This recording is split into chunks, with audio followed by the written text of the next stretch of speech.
그러면 이제 교과서의 문법이랑 기본 고고의 문법이 다 끝이 났거든요. 근데 여러분은 내가 듣지 않은 부분들도 다 끝이 난 거야? 라고 하면 맞습니다. 영상으로 확인하셔야 되거든요. 그래서 기본 고고의 문법, 국어사까지 어제 다 마무리가 됐고요. 한글 맞춤법까지도 정리를 했습니다. 그래서 영상 들으시고 주말을 이용해서 개별 시간을 잘 활용하셨으면 좋겠어요. 왜냐? 어차피 문법은 귀로 듣느니 문제에서도 틀립니다. 그래서 문제에서 틀린 거에서 애로사항들을 직접적으로 좀 해결을 하는 게 훨씬 더 나으니까 문법 개념 공부는 이제 좀 그만하셔도 될 만큼 알고 있는 부분들도 있을 거예요. 의문의 변동이라든지 등등. 그래서 문제를 많이 보시고 토요일날 한 오후 3시 넘어서 쌤이 여기 도착할 거거든요. 다음 주는 토요일 오전부터 내내 있을 수 있으니까 이번 주도 오후에 좀 와서 같이 했으면 좋겠고 일요일은 점심 먹고 나서 내내 같이 할 수 있으니까 꼭 와가지고 자기가 그러니까 영상을 쌤 옆에서 듣는 것도 괜찮을 것 같아요. 내가 국어 공부가 너무 안 되어 있다라고 하면 그래서 쌤이 봤을 때는 여러분이 딴 과목들을 좀 하고 수행 평가를 한다고 국어를 약간은 후순위로 두고 있는 것 같거든요. 그런데 지금부터 범위도 나왔고 하니까 그리고 만만치 않은 것 같아요. 고전 소설이 다 들어가기도 하니까. 그래서 오늘은 생진도예요. 지금 받은 자료의 모든 내용들이 다 끝이 났다라고 생각하시면 됩니다. 아웃편례도 끝났고 모든 교과서 문법, 기본 고고의 문법 끝이 났습니다. 그리고 편대시도 다 끝이 났어요. 그러면 이제 남아있는 거는 고전소설이랑 주제통합적 읽기니까 오늘 주제통합적 읽기 나가고 고전소설 2번, 3번 사시남정기랑 국목 나가고 그리고 금요일날 나머지 작품들을 또 나갈 테니까 또 영상을 보셔야 됩니다. 그러고 나면 이제 계속 반복되는 총정리로 김상현 쌤이랑 천선희 쌤 필기를 반영을 할 터이니 여러분은 부지런히 하, 수, 금 진도가 다 다르니까 모든 진도들을 다 따라잡아서 공부를 해주시고 개별 시간에 답답한 부분들을 같이 나누었으면 좋겠습니다. 그러면 오늘 주제 통합적 읽기 나갈 거고 금요일쯤에 자료집이 완전히 만들어질 거거든요. 지금 책에 있는 거 말고 빠진 부분에 고전 소설이랑 주제 통합적이랑 문제도 들어가 있어야 되잖아.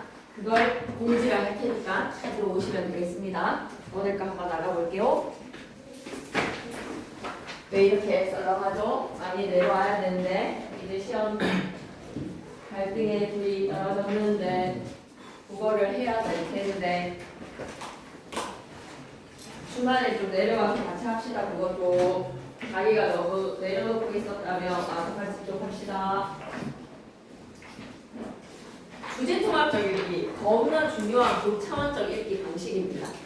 하나의 주제에 다양한 제재 분야의 글들을 다양한 형식의 글을 모아 하나로 통합하는 재구성의 읽기, 고차원적 읽기 방식. 주제통합적 읽기 첫 번째, 동일한 화제에다가 위주. 제재와 화제는 동일해야 된다. 근데 형식이라든지 관점이라든지 다른 요소들을 지니고 있는 서로 다른 관점과 형식에다가 위주 두시고 사랑이라는 것을 바라보는 같은 화제의 글이라도 사랑에 대한 관점과 사랑을 풀어내는 형식은 다를 것이란 말이야.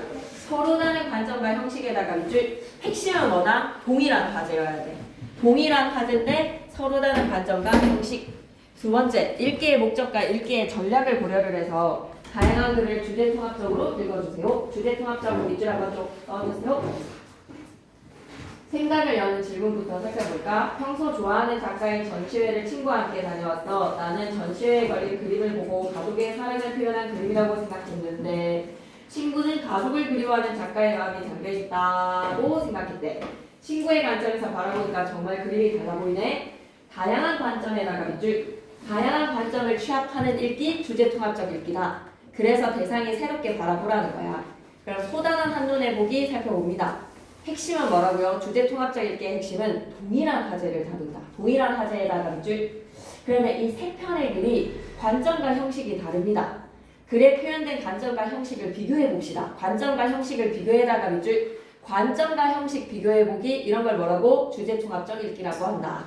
읽기 전략을 점검을 해볼게요. 읽기 전략 점검에다가 밑줄.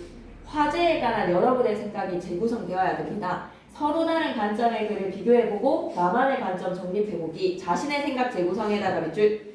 읽기 목적을 고려하여서 다양한 관점과 형식을 표현한 글을 주제통합적으로 읽으세요. 동일한 화제. 서로 다른 관점과 형식. 이 키워드를 기억했으면 좋겠다. 오케이, 오케이. 지도 방안은 여러분이 한번 읽어볼래? 생각을 여는 질문의 상황처럼 동일한 그림이지만 해석은 다르다는 거야. 서로 다른 관점을 지니고 있기 때문에 밑줄이자. 그림을 보는 사람의 관점이 다르기 때문에다가 밑줄. 여러분도 그런 경험을 해보시지 않았나요? 이 단원에서는 주제 통합적 읽기에 관해서 생각해 볼 겁니다. 핵심은 뭐라고요? 한 번만 더 밑줄 끌까? 세 번째 줄. 동일한 화제에다가 밑줄. 서로 다른 관점과 형식에다가 밑줄. 그래서 독자의 관점과 읽기 목적에 맞게 비판적으로 읽어보세요. 비판적에다가 밑줄. 나만의 관점 재구성을 위한 비판적 읽기. 좀 꼼꼼하게 해볼까? 151페이지. 주제 통합적 읽기란 무엇일까 하면 벌떡 일어나서 동일한 화제. 서로 다른 관점, 서로 다른 형식. 이라고 얘기해주세요. 뜻에다가 밑줄 긋고 가겠습니다. 동일한 화제에다가 밑줄 한번 꺼주시고, 다양한 관점과 형식에다가 밑줄 끄시고, 이런 글들을 독자가 자신의 관점과 자신의 읽기 목적에 맞게 비판적으로 읽어본다. 독자의 관점에다가 밑줄, 읽기의 목적에다가 밑줄, 비판적에다가 밑줄.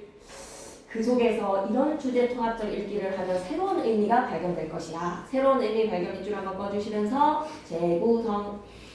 자, 읽는 것의 목적 첫 번째. 여러분이 몰랐던 사실에 대해서 알고 싶어서 읽는 것, 실용적 성격의 글이죠. 지식이나 정보를 얻기 위해 우리는 글을 읽습니다. 지식 동그라미, 정보 동그라미.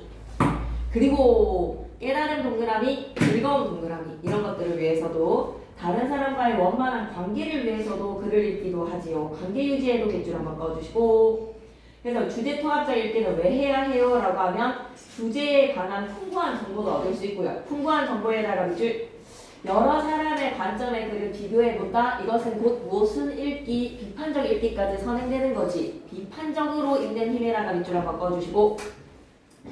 그래서 주제 통합적 읽기의 방식은 글에 나타난 관점과 형식을 비교하자. 이 앞줄 앉으실까? 글에 나타난 관점과 형식 비교에다가 밑줄.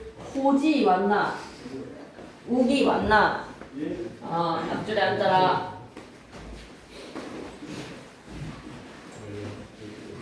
꼭 영상을 확인해라. 강곡히 전달한 메시지가 있다. 모든 진도가 받았던 자료들에서 나갔으니 동일한 화제, 서로 다른 관점과 형식의 글 비교하기. 계속 흐름을 놓치면 안 돼. 그래서 방식을 외워야 된다. 주제 통합적 읽기의 방식 첫 번째, 글에 나타난 관점과 형식 비교하고 그 속에서 의미 있는 정보를 선별을 하고 정보 간의 상호 충돌, 상충이 되거나 모순되는 점이 있다면 평가하시고 마지막 단계는 뭐를 거쳐야 된다? 나만의 생각으로 재구성해야 됩니다. 자신의 생각 재구성도 밑줄. 자, 이제부터 서로 다른 관점과 형식으로 표현된 세 편의 글을 읽어보도록 하겠습니다. 서로 다른 관점과 형식에다가 밑줄.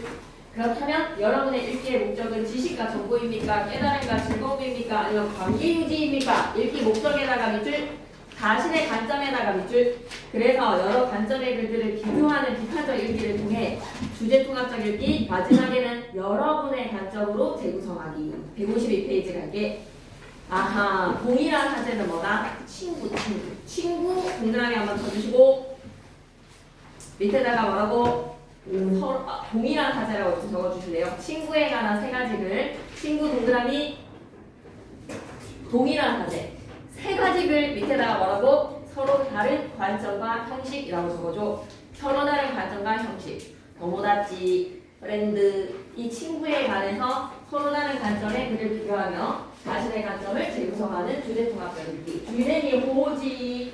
오케이. 그럼 들어간다. 알았지? 읽기 목적 확인하기. 친구란 무엇인지를 주제로 발표 준비를 해야 하는데 밑줄 꺼줘. 필요한 정보에다가 밑줄 끄시고 첫 번째 글의 읽기 목적은 뭐다? 정보와 지식을 얻기 위한 거. 필요한 정보에다가 밑줄.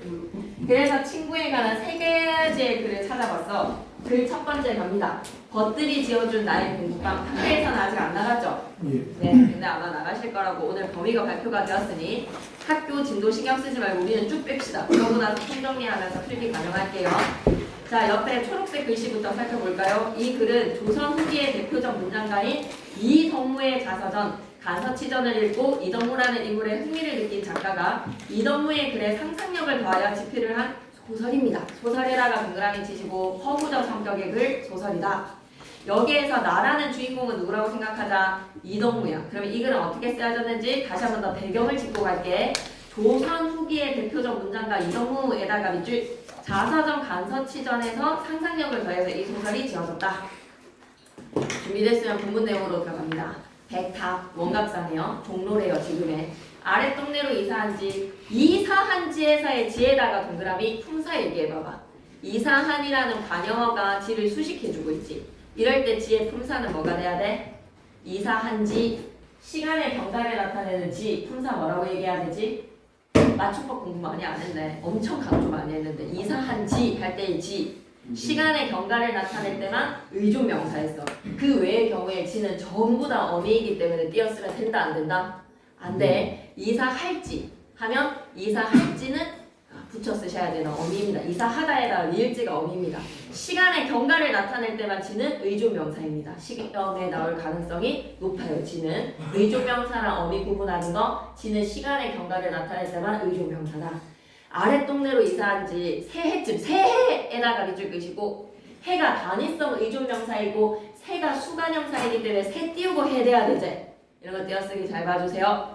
새해쯤 되던 해였다. 바야흐로 봄이 하얀참 무르익은 5월 어느 날이었는데 탑의 몸에 피어난 이끼도 계절답게 짙은 녹색빛을 띠고 있어서 녹색빛 빗줄 한번 그어주시고 봄이 익어가면서 5월에서 여름을 향해 갑니다. 가까이에서 본 탑은 흰색이 아니라 이끼 때문에 연녹색으로 보이는데 연녹색에다가 밑줄 한번 그어주시고 동일한 화제 친구들에 대한 이야기입니다. 벗들만 간간히 드나들던 호젓한 나의 집에 여기에서의 나는 누구라고? 나 동그라미 밑에다가 이덕무라고 적고 가자. 벼랑간 붉은 나무와 연장을 짊어진 장정들이 들이닥쳤는데 장정들에다가 동그라미 새로운 사건이 펼쳐졌어. 새해쯤 되던 그 해에 말이야. 어느 5월의 봄날 장정들이 우리 집을 들이닥쳤다. 집안 사람들의 눈이 희둥그레졌고 희둥그레에다가 밑줄 그시고 매우 당황스럽다라는 거죠. 갑자기 들이닥쳤으니까. 어리둥절에다가 밑줄 그시고 친구들이 이동무에게 집을 짓는다는 것을 미리 알리지 않고 장정들이 먼저 도착을 한 겁니다. 밑줄 그자 친구들이 이동무에게 집을 짓는다는 것을 미리 알리지 않아서 이동무와 식구들은 깜짝 놀랐네. 비좁은 마당에 집을 부려놓는 사람들 뒤로 유득공 백동수의 얼굴이 보였다. 친구겠죠. 유득공에다가 동그라미 백동수에다가 동그라미. 그제서야 집을 잘못 찾아온 것은 아니라는 생각이 들긴 했어. 왜? 내 친구들이니까. 근데 여전히 이 장정들이 왜 이렇게 나무와 연장을 짊어들고 우리 집을 방문했는지 까닭은 알 수가 없었어. 소설에서 발단 부분 어느 봄날의 말이야. 어느 봄날에다가 동그라미 나무와 연장을 짊어진 장정들이 우리 집으로 들이닥쳤습니다. 새로운 사건 발생. 매부는 어때? 손아래 누이의 남편이 매부입니다. 매부. 이 사람들에게 마당을 좀 빌려주시지요. 서글서글한 목소리로 백동수가 먼저 말했습니다. 백동수는 매부지간인가 보다 그지 이덕무랑 그 말을 고지곳대로 새겨봐도 까닭을 알 수가 없었는데 하필이면 비좁은 내 집에 마당을 빌려달라니 차라리 집 밖에 빈터가 더 넓지 않겠어. 집 밖에 빈터에다가 네오박스 칠까? 비좁은 마당보다는 집 밖에 빈터가 나을 것 같은데 집 밖 빈터 네오박스 다 쳐주시고 이런 생각을 하고 있던 찰나 유득공이 말이야 겸연쩍은 표정을 짓으면서 덧붙이며 부탁을 유득공도 하네. 겸연쩍은 표정에다가 밑줄 그시고 친구의 자존심이 상하거나 미리 알리지 않은 것에 대해서 이덕무가 기분 상하지는 않을까 걱정스러운 마음으로 겸연쩍은 표정으로 말을 덧붙입니다. 기분이 상하지는 않을까에다가 밑줄 여기 비좁은 마당에 방 한 칸을 만들고자 하는데 이게 목적이겠지. 방 한 칸을 만들려고 합니다에다가 밑줄 장정들이 들이닥친 이후 비좁은 내 집의 마당 이덕무의 마당에 방 한 칸을 만들자. 그 공간을 어떻게 쓰고 싶다. 편안하게 책도 읽고 저희도 자주 찾아와서 함께 지내기도 하면 좋지 않겠습니까? 밑줄 그자 이덕무에게 친구인 유독군이 그 연유를 설명함에다가 밑줄 그시고 야 우리 서재 하나 만들자. 그래서 여기까지가 전개 부분. 백동수와 유독공이 이덕무의 집에 방 한 칸을 지으려 한다면서 장정들이 들이닥친 까닭을 설명을 했어. 밑줄 그자 방을 한 칸 지으려 한다에다가 밑줄. 그러니까 이덕무가 대답이 없다. 무어라 할 말이 떠오르지 않아서 어느새 눈앞이 뿌옇게 흐려졌다. 찾아온 벗들을 한 번도 편안하게 맞이하지 못한 지난 날들이 그림자처럼 지나가네. 우리 집이 여건이 좀 아쉬워. 그래서 친구들이 놀러오면 같이 담소를 나눈다든지 책에 대한 이야기를 나눌 수 있는 그런 공간들이 말이야. 밑줄이자 한 번도 편안하게 맞이하지 못한 애다가 밑줄 쭉 끄시고 집안에 이제 여건이 좀 아쉬웠단 말이야. 우리 집은 바깥채가 따로 없어. 손님들을 모시는 그런 바깥채 말이야. 바깥채에다가 X 표시할까? 좁은 마루를 사이에 둔 방 2칸이 전부였어. 방 2개. 가난한 형편에다가 밑줄. 손님이라도 찾아오면 나와 함께 있던 어린 동생은 어린 동생에다가 동그라미 치시고 형수 조카들 다 어때? 그 방으로 건너가야 돼.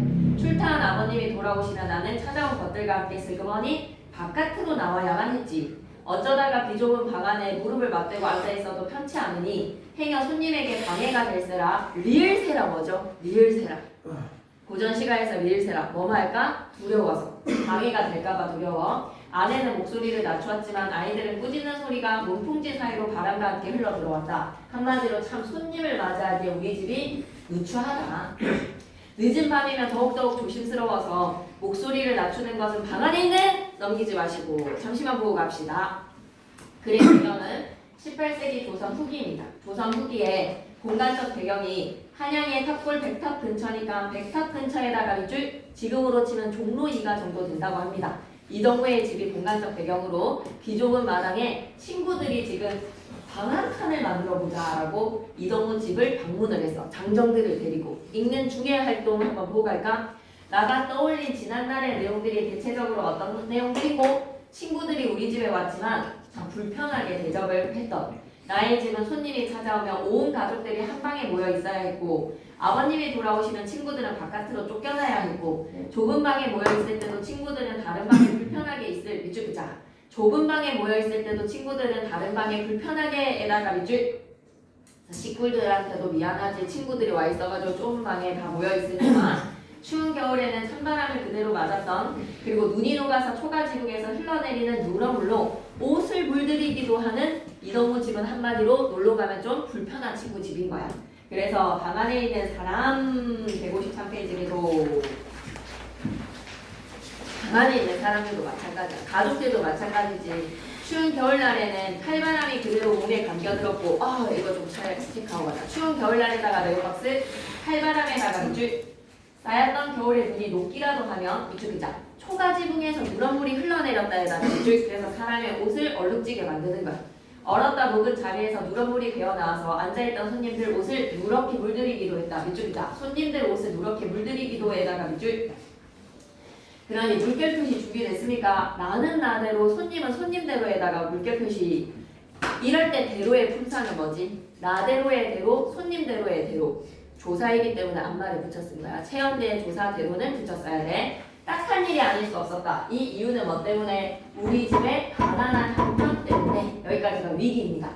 나는 자신의 집을 찾은 벗들에게 편안한 대접을 하지 못했어. 밑줄 그자 집을 찾은 벗들을 편안하게 맞이하지 못한 지난날의 딱한 사정에다가 밑줄 쭉 그시고 이제 순간적으로 친구들이 이 비좁은 마당에 방 한 칸 내자라는 제안에 지난날이 스쳐 지나갑니다. 지난날이 스쳐 지나갔다. 보다 못한 벗들이 나섰구나. 가진 것에 조금씩 되어서 십시일반으로 말이야. 밑줄 글자 서재를 지어주자는 의논에다가 밑줄 그래서 우리 집에 장정들이 들이닥친 거야. 자 보면 이런 사연에 얼마 전에 백탑 아래 사는 또 다른 벗 친구 누구요? 유득공. 그 다음에 한 명은 또 누구였지? 이덕무 집에 방을 지어주려고 하는 친구 백동수. 유득공 서상수에다가 동그라미 화가입니다. 서상수의 집에서 꽤 많은 책들이 서적상으로 실려 나갔다는 소리를 들었지. 이제 보니까 그가 아끼던 책들이 마당에 두려놓은 나무가 되어서 내 집으로 찾아온 모양인 거야. 밑줄 글자 책이 재료인 나무가 되어 자신의 집으로 왔다! 에다가 별표 3개. 이거 구절 좀 나와야지. 자, 서상수 집에 책이 어디로 왔다는 거야? 우리 집으로 왔다는 거야. 여기서 친구들이 방을 만들어서 읽고 싶은 거지. 너무 좋은 표현인데요.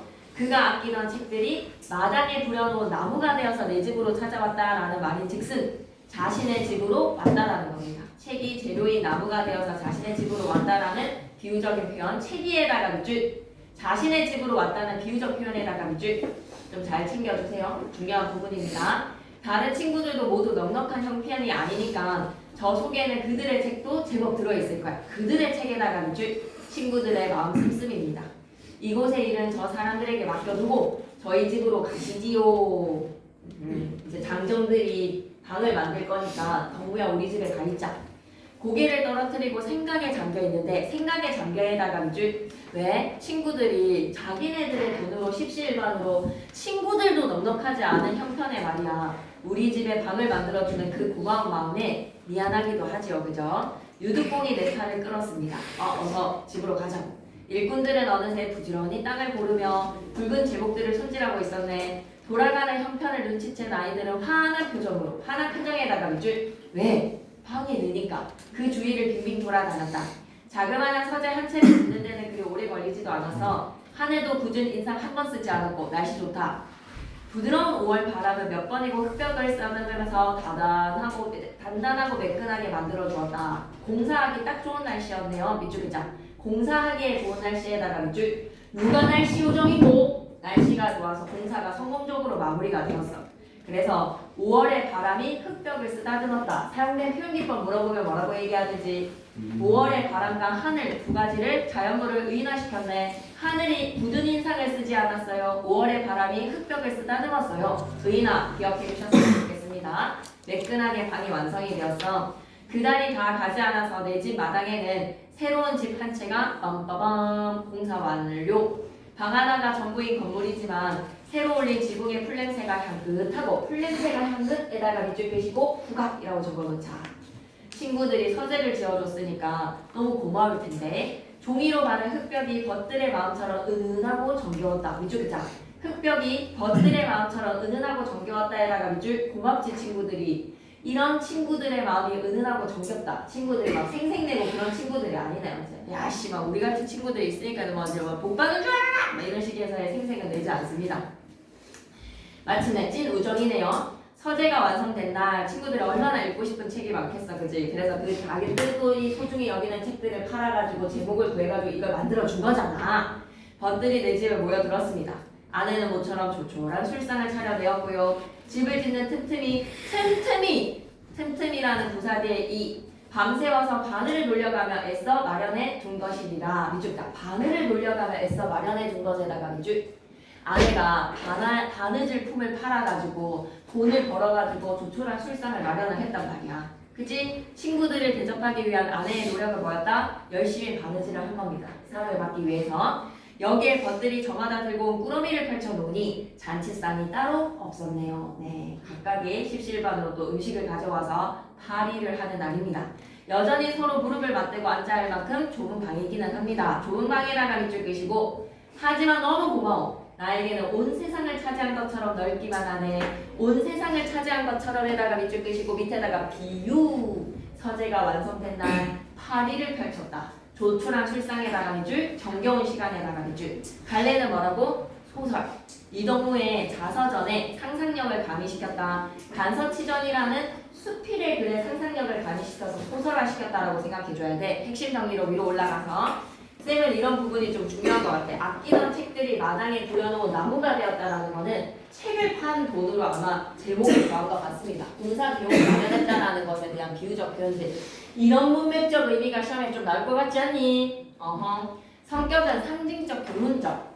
친구들 간의 우정이라는 제재. 친구들을 배경으로 서로 다른 관점과 서로 다른 형식의 글들을 비교를 해볼 거잖아. 친구 덕무의 집이 좀 불편해. 근데 덕무 집에서 놀기가 딱 좋단 말이야. 그래서 덕무 집에 십시일반에 돈을 모아서 방을 만들었습니다. 배려하는 우정에다가 밑줄 한번 꺼주시죠. 주인공 나는 누구나 이덕무에다가 동그라미 1인칭 주인공 시점입니다. 그의 시점에다가 밑줄 끄시고 옆에다 뭐라고 적지? 1인칭 주인공 시점이라고 적어줘. 역사적 인물들에다가 밑줄 한번 꺼주시고 자, 사람들 다 실존하는 인물들입니다. 소설이라 할지라도 다 수필에서 상상력이 가미가 되었기 때문에 이덕무라든지 백동수라든지 서상수라든지 유두뽕이라든지 전부 다 실존하는 역사적 인물이야. 역사적 인물에다가 밑줄, 상상력에다가 밑줄. 친구들 사이에서 일어난 일화를 바탕으로 일화에다가 동그라미 우정의 의미를 전달한다. 자, 우리 발단, 전개, 위기, 결정, 결말 소설의 전체 구성 다 살펴봤는데 옆에 친절하게 또 정리도 되어 있네. 발단 부분, 공사는 언제? 5월 어느 봄날 날씨 화창한 날. 5월의 어느 봄날에다가 밑줄 끄시고 나무와 연장을 짊어진 장정들이 이덕무의 집을 들이닥쳤어. 깜짝! 백동수에다가 동그라미, 유두뽕에다가 동그라미. 이들이 준비를 한 이벤트인 거야. 이동후의 집에 방 한 칸을 짓자. 이쪽이자. 방을 한 칸 지으려다에다가 밑줄 그런 까닭을 설명을 합니다. 위기 부분에 나는 자신의 집을 찾은 것들을 편안하게 맞이하지 못했던 지난날이 스쳐 지나간다. 파노라마처럼 이쪽이자. 편안하게 맞이하지 못한 지난날의 딱한 사정에다가 밑줄 스쳐 지나갔어. 아버지 오시면 다 바깥으로 나가야 됐고 친구들 오면 온 가족은 한 방에 다 틀어박혀야 됐고 형편이 넉넉하지 않은 친구들이 아하 자신들의 소중한 책을 팔아서 나무가 되어서 마당에 들어온 거죠. 밑줄기자. 자신들의 소중한 책들을 팔아 공사비 마련에다가 밑줄 책을 팔아서 특히 서상수가 많은 책을 팔았죠. 나무가 되어서 제목이 마당에 쌓여 있습니다. 서재가 완성된 날 조촐한 술상을 펼쳤네요. 조촐한 술상에다가 네오박스 치시고 이건 아내의 노력으로도 만들어진 술상이지. 서로 무릎을 맞대는 정겨운 시간. 정겨운 시간에다가 밑줄 찐 우정이다이. 조선 후기 실학자 이동무. 학문에 비상하고 시문에 능하여서 젊어서부터 이름을 떨쳤다. 정조가 규장각을 설치하여서 학자들을 등용을 할 때 박제가, 유두공, 서희수 등과 함께 검사관으로 발탁이 되었다. 이동무와 박제가의 우정은 1793년 이동무가 죽을 때까지 30년간의 우정이 이어졌다라고 합니다. 남자들의 우정 이야기였어요. 읽는 중 활동 한번 살펴보도록 하죠. 나가 온 세상을 차지한 것만 같은 기분이야 라는 것은 뭘까? 이런 친구들이 있으면 참 마음이 든든하겠어. 아내가 밤을 새워서 바느질을 해서 마련한 술상, 이쪽이자 바느질하여 마련한 술상에다가 밑줄 친구들이 조금씩 준비해온 꾸러미, 이쪽이자 친구들이 점 하나 들고 꾸러미에다가 밑줄 한번 꺼주시고 너무 풍성한 술상이 차려졌네. 친구들의 따뜻한 마음에다가 밑줄 끄시고 이렇게 완성된 서재에서 소중한 친구들과 소중한 정겨운 시간을 보내니 이쪽이자 마음 편하게 우정을 나눌 수 있게 에다가 밑줄 그러니 세상을 다 차지한 것 같은 부자의 기분이지 않을까? 등장인물도 체크하고 가겠습니다. 이동무 공부방이 없는 가난한 살림살이입니다. 가난한 살림에다가 밑줄 하지만 책을 무척이나 아끼고 좋아하는 실학자. 백동수와 유두공. 백동수는 이동무의 처남입니다. 처남에다가 밑줄 끄시고 친한 친구에다가 밑줄. 유두공은 이동무보다 나이는 어리지만 서로를 존중하는 친구 사이였다. 두 사람은 어느 날 이동무의 집을 찾아와서 방 한 칸에 서재를 짓자라고 제안을 합니다. 그 외 친구들은 자신들이 가진 것을 조금씩 내어서 이동무의 서재를 지어주고 서재가 완성되고 난 후에 이동무의 집에 모여서 함께 축하 파티. 이동무의 처는 집을 짓는 틈틈이 바느질을 하여서 서재가 완성된 날에는 조촐한 술상을 차려주는 정성가. 아내의 따뜻한 마음도 참 아름답네요. 남편에 대한 사랑과 씀씀이가 참 훈훈하네. 훈훈해. 저희 154페이지 가자. 끝내버리자. 알았지? 주제통합적 읽기. 자, 참된 친구란 무엇일까요? 글의 갈래는 뭐다? 설명문입니다. 설명문에다 별표 하나 치시고 봐봐. 우정에 대한 친구에 관한 동일한 화제가 서로 다른 관점과 형식이었어. 그래서 필 거기에 상상력이 가미된 소설 한 편 살펴본 거야. 그리고 이제 설명문이다. 성격은 친구라는 것에 대한 사색, 철학적 성격의 글입니다. 예를 들어서 설명해 주네요. 상대방을 믿고 존중하면서 서로 성장하는 사이가 참된 친구 사이다. 이쪽이다. 믿고 존중해라가 밑줄. 있습니까 친구를? 네. 니체의 사랑에다가 밑줄 한번 꺼주시고 우정과 관련 있는 구절들이 나올 거거든요. 이쪽이다. 우정과 관련 있는 구절들에다가 밑줄. 2번에다가 짜증하는 그 별표. 의문문 사용에다가 밑줄. 대화를 하듯이 집중. 일상생활 속에서 쉽게 발견할 수가 있는 접할 수 있는 사례를 제시해서 이해를 도와준다. 사례 제시에다가 밑줄. 전체 글의 짜임새 먼저 보고 가자. 동정을 비판하고 우정을 찬양했던 니체.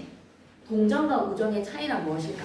니체의 관점을 중심으로 친구의 잠재력을 다시 발휘할 수 있도록 독려를 하는 진정한 우정. 아, 네, 좀 잠재력을 다시 발휘해다가 밑줄.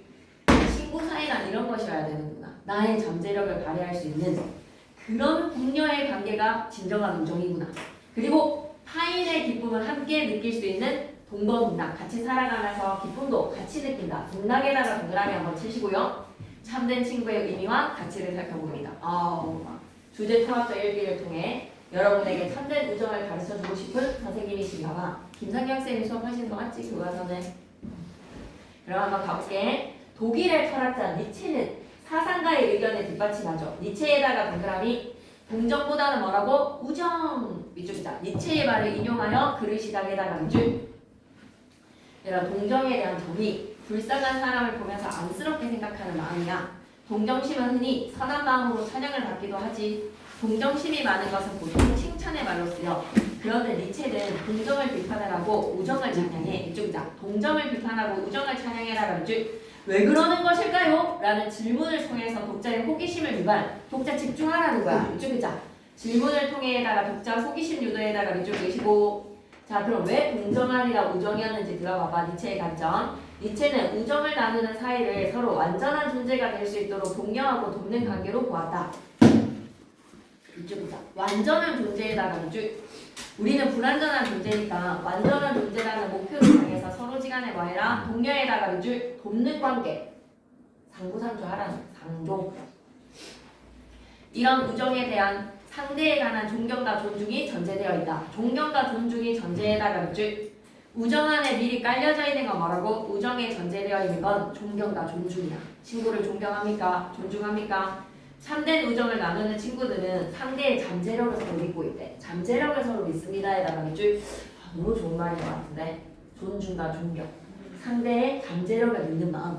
여기 말 친구를 바라보면서 상대의 능력과 성실함을 신뢰를 하고 너무 좋은 표현인데 능력과 성실함을 신뢰해다가 이쪽 상대를 존경해라. 아, 저 새끼만 대도 안 하네. 설치해. 이런 거 아니고 내 친구.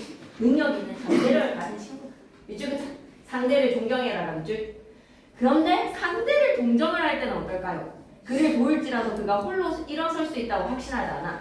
저 새끼는 나 없으면 안 돼. 이렇게 생각하는 거죠. 예를 들어서 헐벗은 차림으로 구걸을 하는 사람에게 1,000원짜리 한 장을 줄 때 우리는 그 사람이 그것으로 구걸하는 생활을 그만둘 것이라고 생각하지 않아. 또 다른 사람한테 구걸을 하고 있겠지. 그래. 동정에는 뭐가 없다는 거야? 존중과 존경이 없어. 이쪽에 자. 동정에는 상대방에 대한 존경과 존중이 없습니다. 에다가 밑줄 쭉. 그 사람이 한두 끼 밥을 먹고 연명하는 데 도움이 되기를 바라는 부분은 일시적인 거야. 그 사람을 향한 나의 도움이 일시적인 것이다. 진정으로 존경을 한다면 구걸하는 처지에서 벗어날 수 있도록 독려와 자극을 주겠지. 그 친구를 믿으니까. 이쪽이자. 자극하고 독려에다가 밑줄. 그래서 니체가 상대를 대할 때 동정이 아니라 우정을 바탕으로 해야 한다고 주장한 이유가 바로 여기에 있어. 우정을 바탕으로 해야 한다에도 밑줄 한번 꺼주세요. 우정을 바탕으로 해야 한다에다가 밑줄. 동정에는 상대에 관한 믿음과 존중이 들어있지 않기 때문입니다. 별표 한번 치면서 밑줄 끄고 하자. 동정과 뭐의 차이? 우정의 차이. 동정에는 상대에 관한 믿음과 존중이 들어있지 않기 때문에다가 밑줄. 그래서 우리는 동정이 아니라 우정을 바탕으로 살아가자. 상대가 설령 큰 실패로 좌절에 빠져 있더라도 진정한 친구는 그가 다시 일어설 수 있다고 확신을 해줘야 돼. 다시 일어설 수 있다에다가 밑줄. 믿어, 신뢰. 그러면서 친구가 다시 일어설 수 있는 방법을 함께 찾아줘야지. 그런데도 여전히 친구가 좌절에 빠져 있으면 친구를 이제 뭐 해줘야 돼? 위로에다가 밑줄. 그리고 언제까지 그렇게 정신을 빼고 있을래? 혼내기에다가 밑줄. 그리고 다시 일어설 수 있도록 독려를 해줘야 돼. 독려에다가 밑줄. 그래서 니체는 자라투스트라는 이렇게 말했다라는 철학서 밑줄 한번 끄고 갑시다. 자라투스트는 이렇게 말했다. 그래서 다음과 같이 말합니다.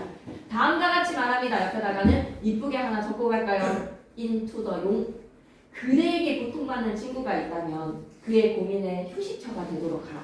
휴식처에다가 밑줄 그시고 그러나 딱딱한 야전 침대가 되도록 하라. 딱딱한 야전 침대에다가 밑줄 봉신하게 귀에 듣기 좋은 말만 하지 말고 독설도 좀 해주랍니다. 친구에게.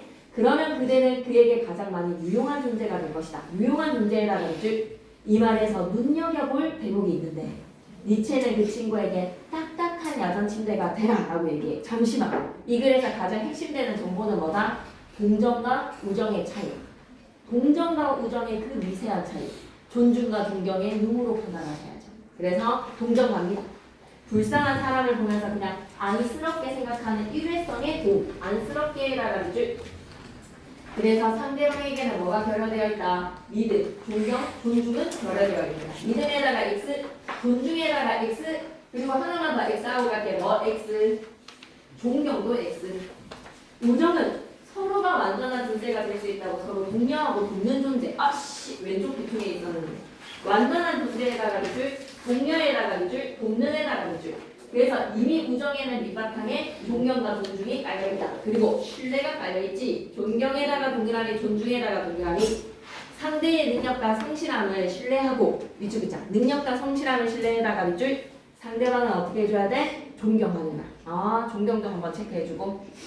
여러분 읽기 중 활동으로 갑니다. 니체가 상대를 대할 때 우정을 바탕으로 해야 한다고 한 까닭은 뭘까? 니체는 우정이란 상대방을 존경하고 존중하는 태도. 한 번만 더 밑줄 그어줘. 존경하고 존중하는 태도에다가 밑줄.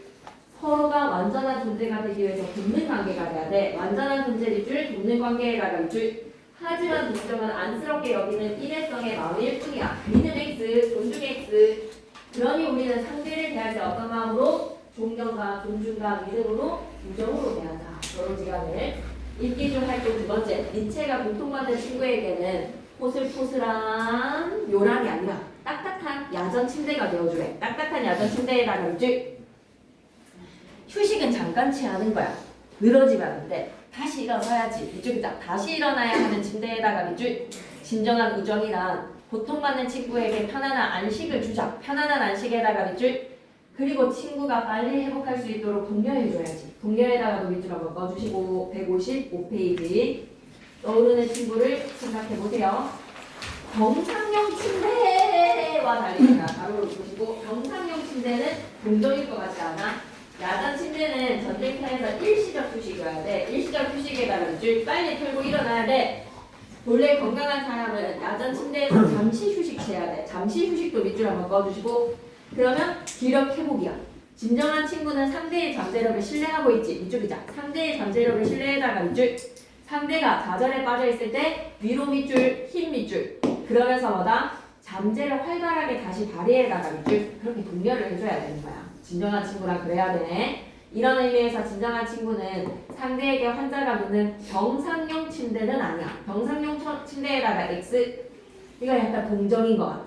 우리는 뭐가 되자? 딱딱한 야전 침대. 야전 침대에다가 물결 표시. 어머, 쌤이 너무 여러분의 야전 침대가 되어주고 싶네. 친구의 잠재력을 다시 발휘할 수 있도록 독려하는 진정한 우정의 관계. 너무 좋다, 그지? 니체는 우정의 가장 근본적인 특성 중 하나가 너무 좋은데 잘 보면 같이 기뻐하는 거잖아. 동락에다가 동그라미 치시고 동정에 비해서 어려워. 타인의 고통을 함께 느끼는 것은 얘들아 그렇게 어렵지 않아. 남이 잘못되는 거에 대해서 그냥 좀 안쓰러워지는 마음은 인지상정으로 누구나 쉽게 가져. 하지만 타인이 기쁠 때 있잖아. 이거 같이 기뻐해 주는 거 꽤나 어려워. 우리 모두에게는 자신이 남들보다 우월해지기를 바라는 마음이 있거든.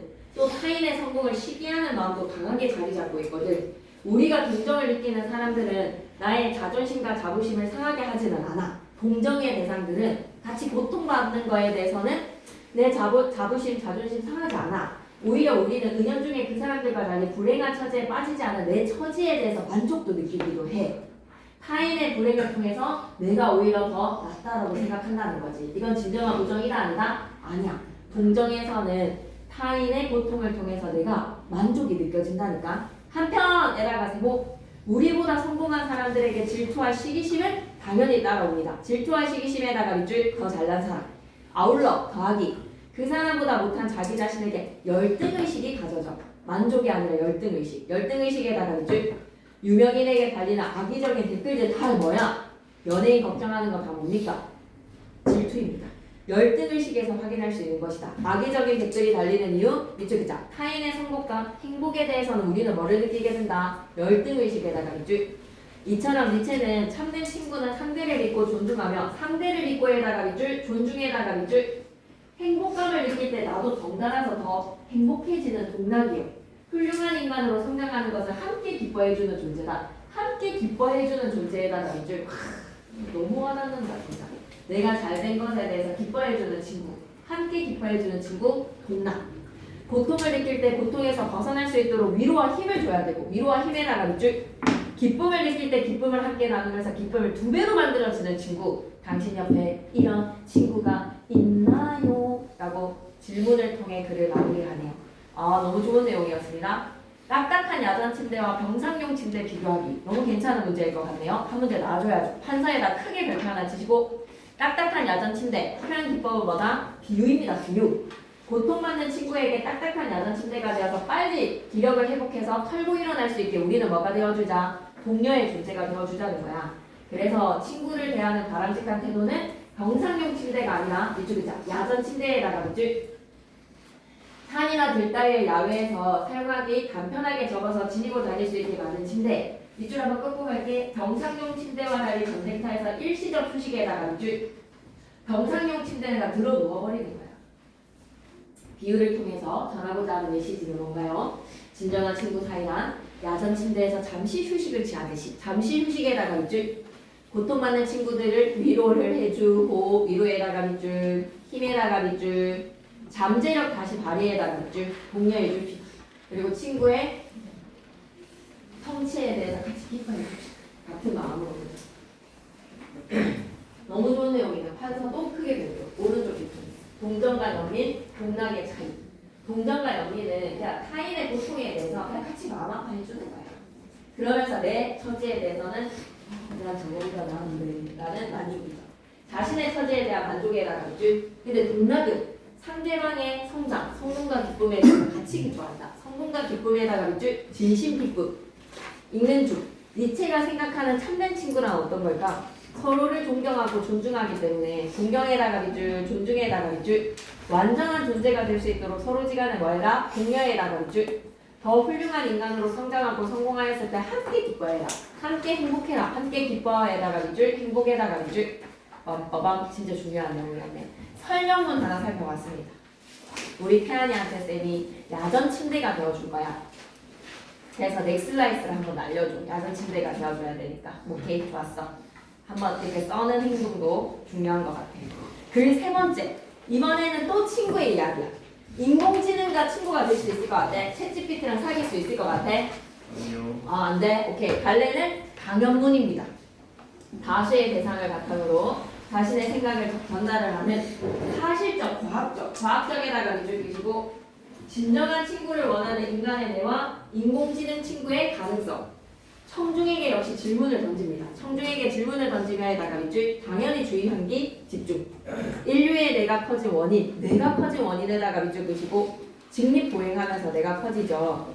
그걸 친구랑 관련지어서 상호 소통하면 또 친구랑 관련하면서 우리가 뇌가 발달되나 보다. 인공지능 친구를 상상하는 상황을 문명의 발달과 연관지어서 살펴보겠습니다. 뇌의 팽창이라는 것과 관련된 인공지능과 친구가 될 수 있을지 본문 내용 갈게요. 지금 우리는 뭐 하고 있다? 주제 통합적 읽기. 친구라는 동일한 사제에 대해서 이덕무의 일화, 친구들과 진정한 우정을 나눈 덕무의 이야기 살펴봤고요. 그리고 동정과 우정의 차이에 대한 설명문 한 편 살펴봤고, 인공지능과의 관계를 살펴보는 강령들 마지막으로 읽어보도록 하겠습니다. 요즘 우리는 인공지능을 주제로 한 책과 영화를 자주 접합니다. 오늘 소개할 클라라와 태양도 인공지능에 관한 소설입니다. 클라라라는 이름을 가진 인공지능 로봇은 로봇 이름이야 너무 스윗한데 책에서 인공친구라고 소개됩니다. 인공친구는 인간에게 진정한 친구로 있어주기 위해 개발된 대상입니다. 진정한 친구에다가 밑줄. 가게의 진열장에서 인간에게 입양되기를 기다리던 클라라는 조씨라는 어린아이가 사는 가정에 입양되지요. 조씨는 몸이 아픈 아이예요. 클라라는 조씨의 친구가 되어줍니다. 그럼 한번 질문해봅시다. 청중한테 말을 거네.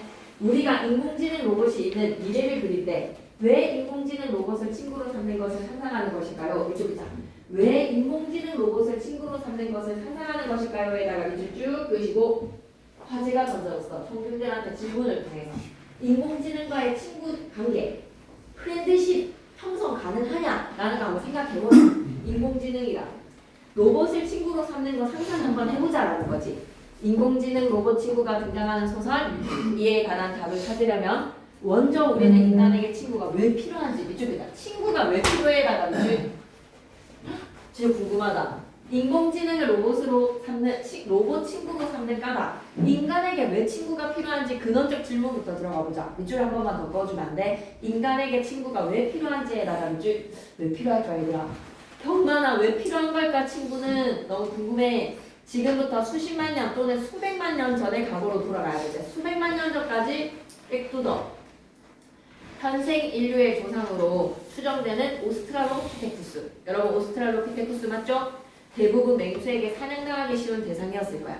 먼 과거의 영장류는 지구에서 가장 나약한 존재였대. 가장 나약한 존재에다가 쭉 넘기지 말고 우리 읽는 중 활동 보고 가자. 클라라와 태양에서 인간이 인공친구를 개발한 목적은 뭐다? 인공친구를 통해 친구의 역할을 해주는 거야. 친구의 역할에다가 밑줄 가족의 역할이 되는 거야. 157페이지 넘어갑니다. 이런 것도 괜찮을 것 같은데. 닫혀 있습니다. 어떻게 이런 일이 가능했을까요? 한마디로 가장 나약한 존재인 호모사피엔스가 오히려 맹수들을 지금 동물원에다가 가둬놨대. 어떻게 가능했을까? 일각에서는 고도로 지능이 발달해나가겠죠. 내가 급격하게 커졌어. 평창. 호모사피엔스가 출현을 해서 지구에서 인류가 가장 높은 지능과 기술력을 지니게 됐대. 이쪽이죠. 가장 높은 지능과 기술력에다가 있죠. 호모사피엔스가 정교하게 무기를 만들어서 자신보다 큰 맹수의 공격을 이겨냈다라고 본 것이죠. 내가 급격하게 커지게 된 원인에 대한 가설 첫 번째, 호모사피엔스의 출현. 그런데 문제가 하나 있어. 인류의 뇌가 급격하게 커진 것은 호모사피엔스만큼 지능이 뛰어나지 않았던 호모 에렉투스 시점부터라는 가설이 있지. 이 가설에 따르면 고도로 지능이 발달한 것이 뇌를 급격하게 커지게 한 핵심적 원인이 아닐 수도 있다는 거야. 그러니까 지능의 발달이 뇌를 커지게 한 원인이다. 이게 아닐 수 있다는 거지. 인류의 뇌는 그럼 왜 급격하게 커졌는지 너무 궁금하다. 질문을 던져주네. 이쪽이다. 인류의 뇌를 커지게 한 핵심적 원인은 무엇일까요? 에다가 밑줄 쭉 끄시고 봐봐봐봐. 너무 궁금해. 세균 많은 진화학자들은 인류의 뇌를 커지게 한 핵심의 요소! 그것은 바로 도모다치 친구에다가 동그라미 친구가 있어서 인간의 뇌가 커진 거야. 앞서 말씀드린 대로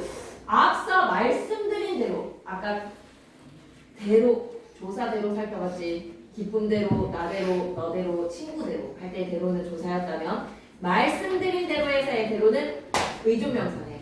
말씀드린 대로 인류는 나약해서 혼자 맹수랑 싸우면 맹수에게 사냥당해. 친구 100명과 힘을 합치면 메모드도 사냥할 수 있는 거야. 살아남기 위해서 많은 수의 친구를 확보할 필요가 있었다. 한마디로 뭐가 필요했다? 협력. 그런데 많은 수의 친구를 사귀려면 내가 일주일 전에 상대에게 바나나 3개를 주었는데 상대는 나에게 바나나를 몇 개 주었을까와 같이 서로 간의 거래를 기억해야만 그 관계를 오래 유지할 수 있었을 것입니다. 더 많은 친구를 확보하기 위해서는 많은 양의 맞네. 친구와 확보로 관계를 맺기 위해서는 많은 양의 정보를 기억해야 돼. 이 친구랑 관련된 정보들 말이야. 완전 납득된다. 더 많은 친구 확보를 위해서는 많은 양의 정보를 기억해야 되고 그 과정에다가 세모 친구와 관련된 정보를 저장하는 과정에서 내는 팽창이구나. 내가 점점 커질 수밖에 없다는 것이 최근의 가설입니다. 끄덕끄덕. 서로 간의 거래, 관계를 유지하기 위한 거래에 대한 정보 기억. 이런 가설을 바탕으로 할 때 인간이 친구를 필요로 하는 이유는 나 때문이다. 나 지키려고. 이쪽이다. 자신을 지키고에다가 이쪽 자신이 원하는 바에다가 이쪽. 그렇네. 김천고등학교의 생활에서 나를 위해서 친구를 사귀고 있는 거네. 여러분의 목적 달성에 성공적 졸업을 위해 여러분의 친구를 사귀고 있는 거네요. 중간 부분이 친구가 인류의 뇌를 커지게 한 핵심적인 원인이었습니다. 친구랑 관련된 정보를 기억하기 위해서. 그런데 친구가 많으면 많을수록 문제가 하나 생기네요.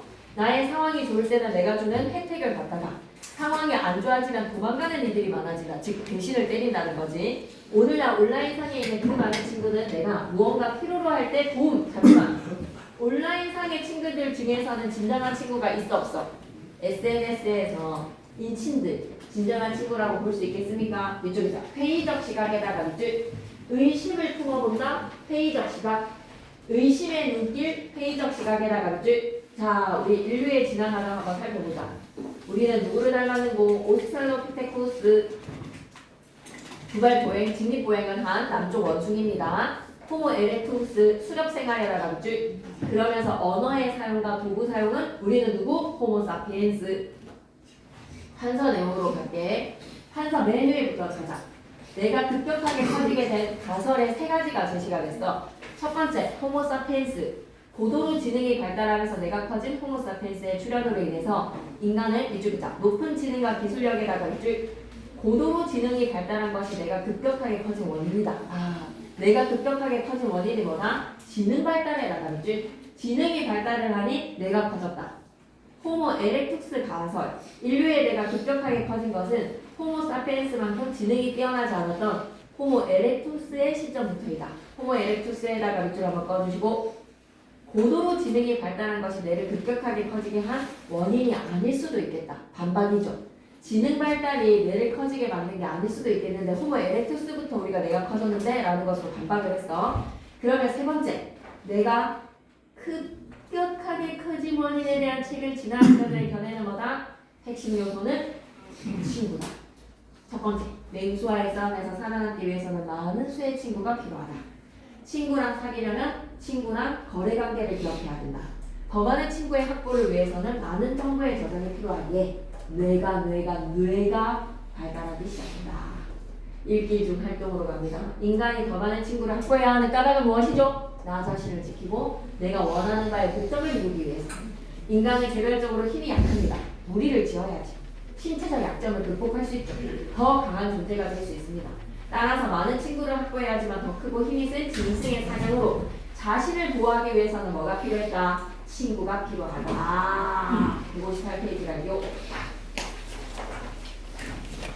인터넷상에서의 그 많은 친구, 내가 무언가 필요로 하면 도움을 주나요? 인친들이 도와주나요? 클라라와 같은 인공친구는 이런 질문에서 자유롭습니다. 처음부터 내가 원하는 것을 만족시켜주는 기능을 지닌 로봇으로 만들어졌기 때문에 이런 친구를 우리가 계속 구상하는 것은 언제든지 나의 요구를 들어주고 이쪽이다. 나의 요구에다가 밑줄, 나를 행복에다가 밑줄. 이런 친구가 현실에서 점점 사라지면서 기술을 활용해 인공적인 친구라도 만들고자 하는 마음이 반영된 것입니다. 인공적인 친구에다가 밑줄 그시고 우리는 여러분 친구에게 바라는 것이 나를 위해서, 나를 행복하게 해줘, 내 요구를 들어줘 라는 이런 친구를 바란다면 인공친구가 필요하다는 거야. 감정이 연동 100% 다 맞춰주는 인공친구. 인공적인 친구라도 만들고자 하는 마음이 반영이 되었어. 여러분 몇 명의 친구를 곁에 두고 있나요? 내가 도움을 청할 때 들어주고 나를 행복하게 해주는 친구는 몇 명인가요? 소설 속의 이야기 클라라. 인공친구를 구매할 수 있는 시대가 온다면 여러분은 인공친구를 진정한 친구로 떠올릴지도 모르겠습니다. 맞아. 인간은 누구나 자기한테 맞춰주기를 바라잖아. 그치? 내가 희생하기보다는. 그래서 어쩌면 인공친구가 제일 제격이겠다라는 과학자 선생님의 말씀이었습니다. 읽기 중 활동으로 갈게요. 글쓴이가 생각하는 친구는 뭐다? 뇌과학자의 입장에서 생각하는 친구란 이런 거야. 뇌과학자에다가 동그라미 이 관점으로 바라봐. 아까 좀 전에 니체는 뭐라고 얘기했어? 진정한 친구의 관계에서 힘이 되어주는 야전용 침대와 같은 친구라고 얘기했잖아. 존중과 존경이 깔려있는 전제되어 있는 관계라고 했지. 근데 뇌과학자 입장에서는 그런 꽁냥꽁냥한 그런 거 말고 이쪽을 게 자신의 생존을 위해 필요한 도구에다가 밑줄. 친구는 나의 성공을 위해 내 생존을 위해서 필요한 도구적 존재. 그게 뇌과학자의 입장이네.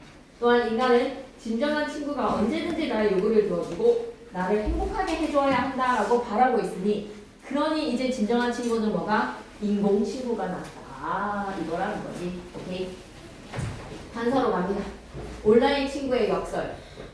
기술의 발달로 사람들은 온라인에서 더 쉽게 많은 수의 친구를 확보할 수 있는데 근데 그게 진정한 관계가 아니야. 나의 상황이 좋지 않을 때 내가 무언가를 필요로 할 때 도움을 줄 수 있는 진정한 친구인지는 식별하기가 어렵거든. 밑줄이자. 진정한 친구인지 식별하기 어려움에다가 밑줄. 야씨 이거 시험에 나오는데 더 알아보기 읽기 전략 있지. 별표 셋. 암기라고 좀 적어주세요.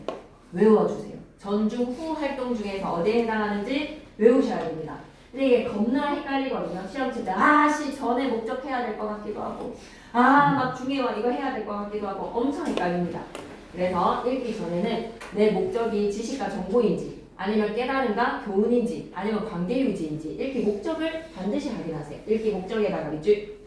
그리고 친구에 관한 여러분의 배경 지식을 활성화시키세요. 나 막 지음이라는 사가 한자성어도 막 들어봤는데 고사도 들어봤는데 배가 저면 종자기의 죽음으로 배하다가 내 소리를 알아주는 친구가 죽었으니 이제는 검은고를 연주하지 않겠소라고 가야금의 줄을 끊었다던데 배가 저려면 이런 배경지식도 떠올려보는 거야. 배경지식 활성화에다가 밑줄.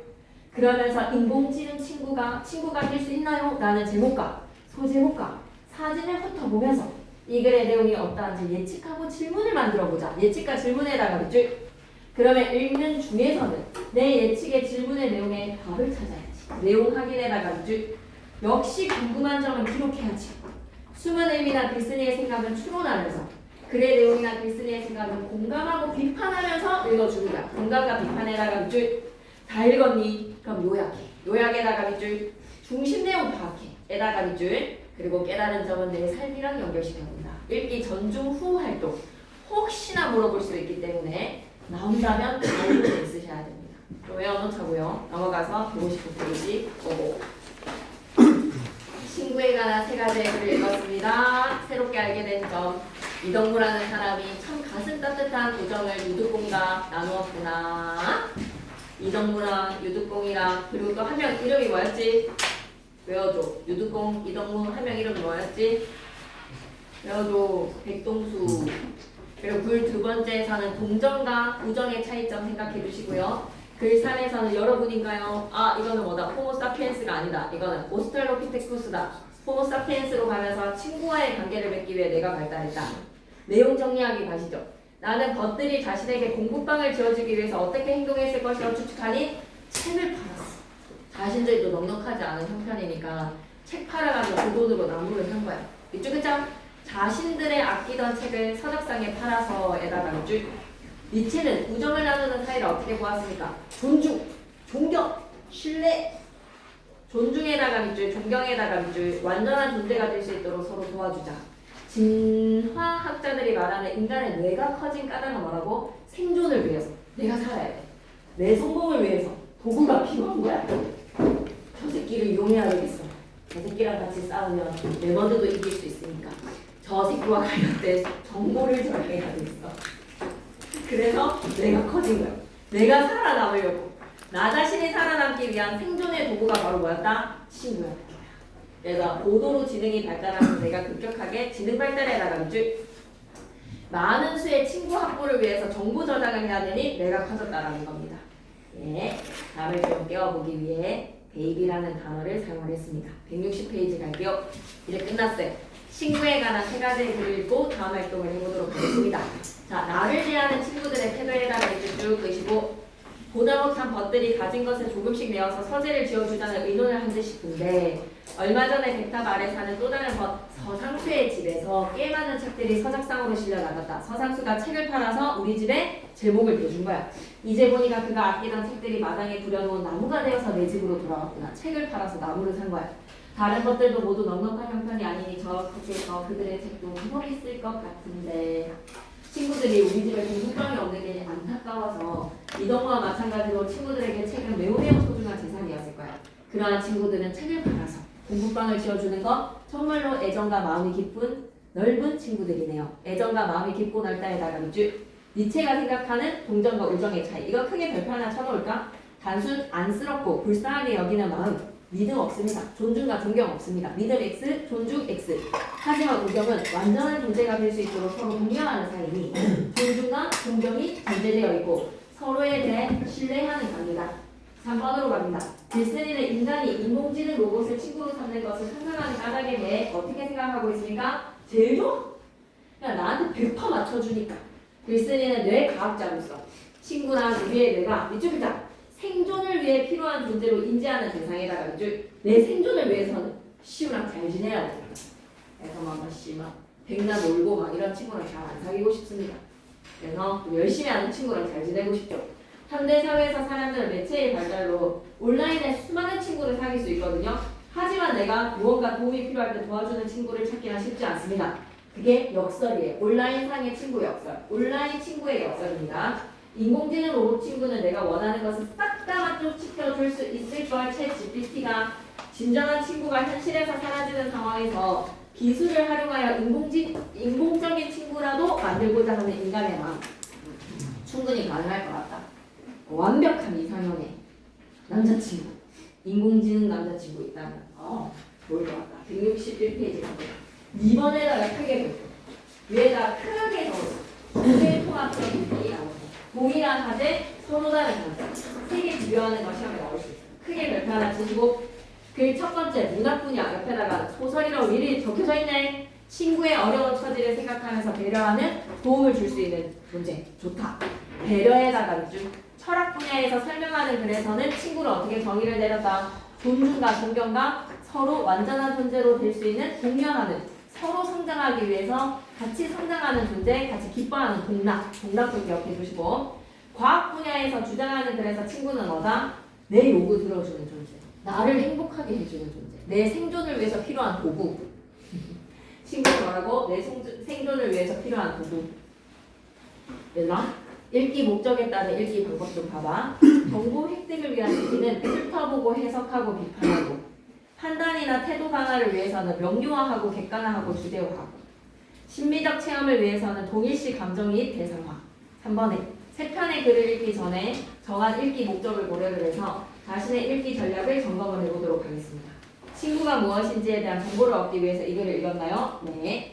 읽기 목적 확인하면서 읽었습니까? 글의 중심 내용과 주제 파악했습니까? 글을 가정에서 이해되지 않는 부분이 생기면 여러 가지 전략을 사용해서 문제를 해결해 보셨나요? 예시 답안 한번 갑니다. 친구라는 것에 대한 정보를 얻기 위해서 세 편의 글에서 친구를 어떻게 정의 내리고 있는지 밑줄 끄자. 세 편의 글에서 친구를 어떻게 정의에다가 밑줄, 빨간색 예시답 밑줄 끄고 갈게. 친구에 대해서 말하는 과정에서 어떤 자료와 근거를 제시했는지, 어떤 자료와 근거에다가 밑줄. 세 편의 글에서는 다 동일한 친구에 대한 거였어. 친구란 과제에다가 밑줄. 근데 서로 다른 관점이었어. 서로 비교에다가 밑줄. 말하고자 하는 주제에다가 밑줄. 그래서 이해가 되지 않는 부분은 인터넷 검색도 해보고요. 2번에 점검 내용을 바탕으로 자신의 읽기 과정에서 보완할 부분이 있다면 읽기 전략 수정으로 세 편의 글을 다시 읽어보고, 마지막으로 이제 주제 통합적 읽기의 마무리는 뭐가 돼야 되게? 친구에 대한 나만의 관점의 재구성입니다. 여러분은 친구를 어떻게 생각하시는지 재구성. 이번은 활동이 남아있겠죠. 162페이지 가봐 시키잖아. 읽기 목적과 관련해서 의미 있는 정보 정리하고 물결 표시 준비됐어요? 친구에 관한 자신의 생각 재구성에다가 이게 마무리인 거야. 글 1에서 동의하는 부분. 나 이렇게 어려울 때 친구 배려하는 거 진정한 친구라고 생각해. 하지만 동의하지 않는 부분은 상대한테 부담을 주면 안 되지.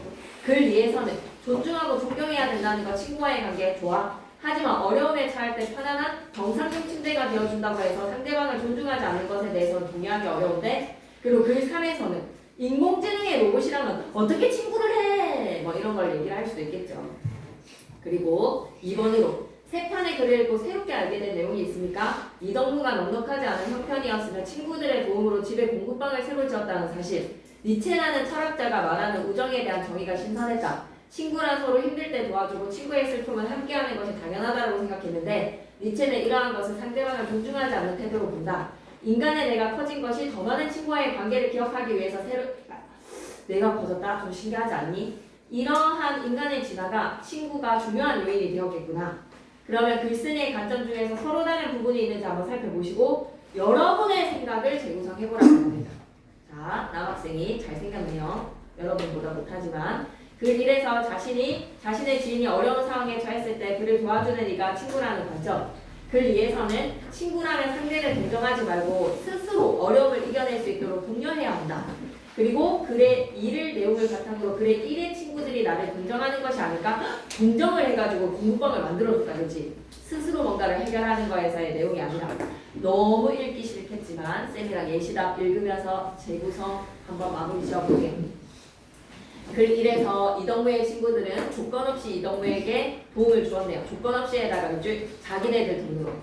글 3에서 글쓴이는 친구란 자신의 생존을 위해서 필요한 거래관계의 선물로 보고는 했다. 맞아. 그러니까 얘들아, 이 유득공이랑 그 다음에 이 백동수라는 사람도 자기네들의 공부를 위해서 이동무 집에서, 이동무가 또 공부를 잘해가지고 똑똑한 친구였겠지. 그러니까 덕무 집에 방을 만들어줘서라도 덕무랑 같이 공부하고 싶었던 거 아닐까요? 자신들의 학업을 위해서. 뇌과학자의 입장에서, 진화론적인 입장에서 보면 이동무에게 듣는 이유는 뭐다? 도움이 되니까. 유득공이랑 백동수가 다 이동무랑 도움이 되니까 방을 지어주지 않았나라고 생각이 듭니다. 그렇게도 생각할 수 있겠죠? 글 2에서 진정한 친구는 자신의 친구가 더 성장하여 완전한 존재가 될 수 있도록 독려해야 한다. 글 3에서 인간은 자신에게 도움을 주고 자신의 삶에 유용한 존재를 친구로 생각한다. 두 관점은 친구란 상대방에게 도움이 되는 존재로 본다는 점에서 비슷하고, 하지만 어떤 목적을 가지고 도움을 주는지에 대한 두 관점이 다르다. 예를 들어서 글 2에서 지금 당장은 친구에게 불편하고 괴로운 일이지만 더 큰 성장을 위해서 때로는 따끔하게 충고하고 스스로 어려움을 극복할 수 있도록 친구의 어려움을 외면해 보시 블라블라블라. 네, 별로 중요한 내용이 아닌 것 같아서 여러분이 별로 표정이 좋지 않아 읽는 데 힘을 잃어서 어렵네. 네, 이렇다 기억해 주시고 주제 통합적 읽기였습니다. 동일한 화제 친구에 관한 서로 다른 관점의 글 163페이지. 그래서 이번에는 뭐 사랑이라는 주제라든지 사랑이라는 주제 주제를 통해서 동일한 화제, 서로 다른 관점과 형식의 글을 모아봐라. 재밌을 것 같지 않니 얘들아? 뇌과학자가 생각하는 사랑, 호르몬의 작용일 뿐이다. 뭐 이런 식의 이야기도 있을 것 같고요. 그래서 164, 165는 생략해도 될 것 같습니다. 어떻게 하시는지 한번 지켜보고 진도를 나갈 거니까 일단은 학교 진도랑 상관없이 우리끼리 나가보자고. 오늘 사실한 정리 좀 해야 되지 않겠니? 네. 아이스크림 사줄까? 표정들이 너무 안 좋네. 용이가 저녁 못 먹었어. 저녁은 간식이고 저녁을 뭐 사실함정기 빨리 하고 빨리 가자. 하나 하자. 사실함정기. 빠밤. 얘들아 중요하다. 첫 번째 작품 뭐였지 제목? 만복사적 포기도 겁나 중요하고 사실함정기도 중요하다. 사씨가 남쪽을 여행한 이야기라는 뜻입니다. 사씨에다가 동그라미 주인공이죠. 사씨 동그라미 주인공. 만점 노트 갈 건데요. 김만중의 소설 공모까지 연타 두 작품이 김만중의 작품이네요. 사실함정기 그리고 3번의 공모까지. 와 이게 나는 좀 나올 것 같아. 한문 소설이냐 국문 소설이냐. 만복사적 포기 한문 소설. 사실함정기 국문 소설. 국문 소설에다가 밑줄 그리고 가정의 이야기를 다루는 처첩 간의 갈등을 다루고 있거든요. 처와 초의 갈등, 처첩 간의 갈등의 가정 소설. 와 풍간 소설에다가 별표 3개 이렇게 빨리 띄웠다 보는 거야. 대단한데? 풍간 소설에다가 별표 3개 인형왕후랑 숙종, 장희빈의 관계를 정치적인 이야기를 빗대어서 디스를 하는 겁니다. 풍간 소설입니다. 전지적 작가 시점으로 중국 명나라 초기 중국을 배경으로 하는 이유는 뭘까? 우회적으로 돌려 말하기 위해서 너무 직접적으로 우리나라를 배경으로 할 수는 없잖아. 그래서 중국 배경으로 사첩 간의 갈등에다가 밑줄 그시고 사씨의 고행의 건성징악 숙종이 인형왕후를 폐위한 사건을 돌려까기 위한 풍간입니다. 풍간하기 위해다가 밑줄 그시고 돌려서 비판하기 위한 목적으로 일종의 목적 소설이다. 목적 소설의 밑줄 한번 꺼주시고 일부 다처제 한 남자가 두 명의 여자를 두게 되면 처첩은 갈등을 하게 되어 있느니라. 최초의 가정소설이다. 처첩 간의 갈등을 소재로 한 최초의 가정소설 되겠습니다. 최초의 가정소설 전체 줄거리 명나라 재상 유현은 노년에 비로소 아들을 얻어서 이름을 연수라고 짓는데 연수는 15세에 과거급제를 해서 한림학사라는 직책까지 올라가고 여인의 덕과 재주를 갖춘 사씨와 결혼을 합니다. 그러나 결혼한 지 시간의 경과라서 의조명사치야 10년이 되도록 자녀가 없자 사씨는 유한림을 설득을 해서 교씨를 첩으로 맞아들이자 교씨를 첩으로 맞아들여야다가 밑줄 사씨가 제안을 한 거야. 사씨가 본인이 아이를 낳지를 못하는 몸이기 때문에 교씨를 첩으로 맞이하여서 후손을 보자. 그러나 강교한 교씨는 자신의 아들을 죽이면서까지 사씨를 모함을 하게 됩니다. 사씨를 모함에다가 밑줄 그시고 아하 사씨가 쫓겨나요. 한림도 모함을 해서 유배를 보내버려. 밑줄 그자. 한림도 모함을 하여 유배를 보낸다에다가 밑줄 그시고 지아비조차도 유배지로 쫓아냅니다. 대단한 여자죠. 쫓겨난 사씨는 고난과 폭발을 겪지만 목숨을 부지를 하고 나중에 누명을 벗은 한림과 모든 진실을 알게 되고 교씨와 그의 무리들을 죽인다. 그리고 사씨를 다시 정실로 맞아들여서 부귀 영화를 누리더라. 해피엔딩 건성징악. 행복한 결말로 마무리는 항상 어떻게? 건성징악입니다. 1등급 정리 나중에 살펴보기로 하고 본문 내용 갈게요. 어느 날 남매에다가 마이너스 교씨를 잘못된 길로 인도를 하는 이간질을 하는 인물입니다. 교씨에게 말하기를 남매에다가 마이너스 교씨도 마이너스 방금 추양이에게 들어보니 부인께서 회임을 하셨답니다. 이때의 부임은 누구겠습니까? 회임, 임신을 한 여자는 누구겠니? 교씨, 아니라 누구? 사씨입니다. 부인 밑에다가는 사씨. 사씨가 임신을 했다라는 것을 남매가 듣고 교씨한테 말해. 그러니까 교씨가 깜짝 놀라네. 전형적인 인물이라는 거 하나 체크하고 갔다. 여기에서 사씨 전형적인 착한 인물이야. 선인의 전형에다가 밑줄 그시고 교씨는 악인의 전형에다가 밑줄 그시고 10년이나 지난 후에 비로소 잉태를 한다는 것은 세상의 드문 일이네. 혹시 월사가 불순한 것은 아니겠느냐? 교씨는 속으로 생각한다. 임신이 아닌가? 저 사람이 만약 아들을 낳기라도 한다면 저 사람에다가 동그라미 사씨. 사씨가 만일 아들이라도 낳기라도 한다면 나는 지금 이 집에서 끈 떨어진 뒤움박 신세인데 자연 무색할 뿐에다가 밑줄 그시고 어디 비빌 언덕이 없어진다는 거지. 본부인인 사씨가 아들을 낳는다면 말이야. 하지만 계책 또한 마땅히 쓸만한 것이 없었다. 한두 달이 지나면서 부인의 피기가 확실하게 나타났는데 온 집안의 사람들은 모두 기뻐했습니다.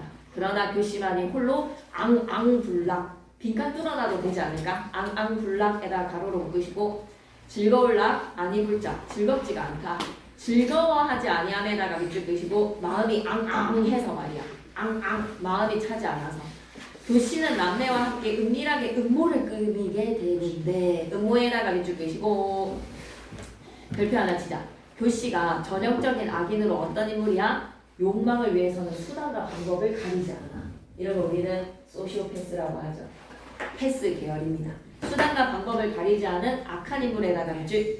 마침내 낙태를 하는 약을 사서 부인이 복용하는 약 속에 몰래 섞어난 거야. 수단과 방법을 가리지 않네. 그렇지만 부인은 그 약을 마시자마자 문득 구역질을 하면서 그대로 토해버렸다. 하늘이 도와주시나요? 그 계책은 성공할 수 없었죠. 사부인에다가 동그라미 다리 차차차 올라 나만을 낳았습니다. 아이가요 골격이 비상하고 신체가 연매하여서 한림은 크게 기뻐하여서 아이의 이름을 유인아라고 지었던 거죠. 교씨가 방해를 했음에도 불구하고 사씨는 아들을 출산을 했다. 교씨는 비록 화심을 품고 있었지만 화심에다가 마이너스 화를 입히려고 하는 마음이요. 남에게 화를 입히려고 하는 마음을 해치려고 하는 마음을 품고 있었지만 그 뜻을 이룰 수가 없었어.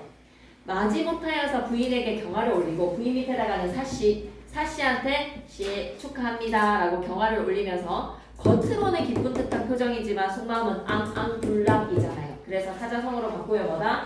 입에다가 꿀을 바르고 배에다는 칼을 감추었다라고 해서 구밀복검 되겠습니다. 구밀복검에다가 밑줄 끄시고 앞에서는 기뻐하지만 뒤에서는 대신에 칼날을 갈고 있는 거 면종복배에 적고 가겠습니다. 면종복배. 면상에서는 종처럼 배복자거든요. 뒤에서는 대신에 칼날을 면종복배. 하나만 더. 표리부동이죠.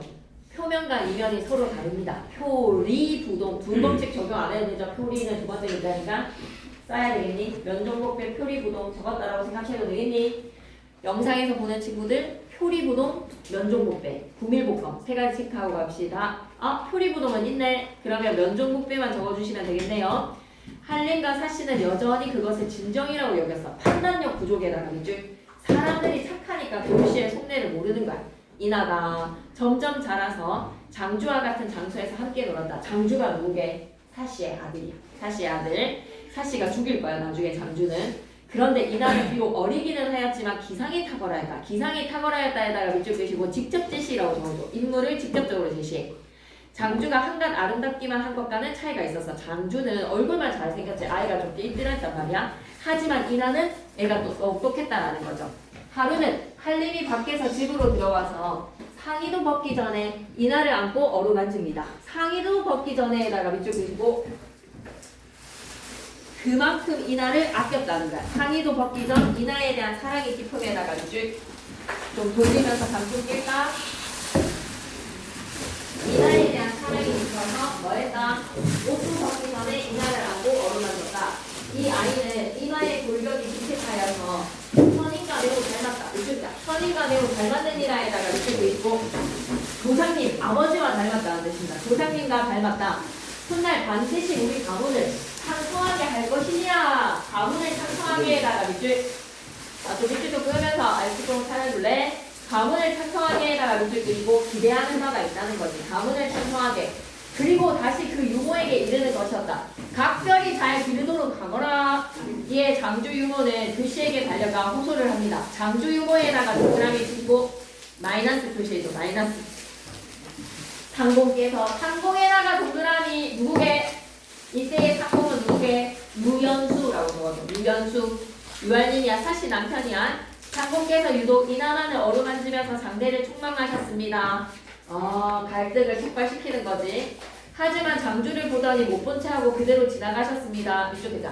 교씨가 자신의 처지에 대한 불안감을 심화하게 되는 계기에다가 밑줄 유모의 말을 믿고 차별을 한다. 이나만 좋아하고 장주는 차별한다. 마침내 유모가 슬피 울었어. 교씨는 더욱 근심하면서 속으로 생각했지. 내가 저 사람에다 동그라미 사씨.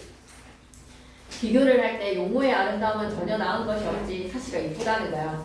그러나 적첩의 분위에는 성격상 차이가 있으니 적첩에다가 밑줄 한번 꺼주시고 본처랑 첩이라는 차이가 크단 말이야. 단지 나는 아들을 낳고 저 사람에게는 아들이 없었었는데 유일하게 내가 버틸 수 있었던 이유는 뭐다? 유연수의 사랑을 받을 수 있었던 유일한 이유는 사씨가 아들이 없었던 거. 이쪽 있자. 교씨가 스스로 판단한 유연수의 사랑을 받는 유일한 이유는 사씨는 아들을 못 낳고 나는 교씨 자신은 아들을 낳았기 때문에 그것 때문에 장구의 후대를 받을 수 있었던 것이야. 장구 밑에다가는 뭐라고 적지? 유할림, 유연수입니다. 유연수. 직책의 할림입니다. 그런데 이제는 저 사람 밑에다가는 사씨. 사씨마저도 아들을 낳았어.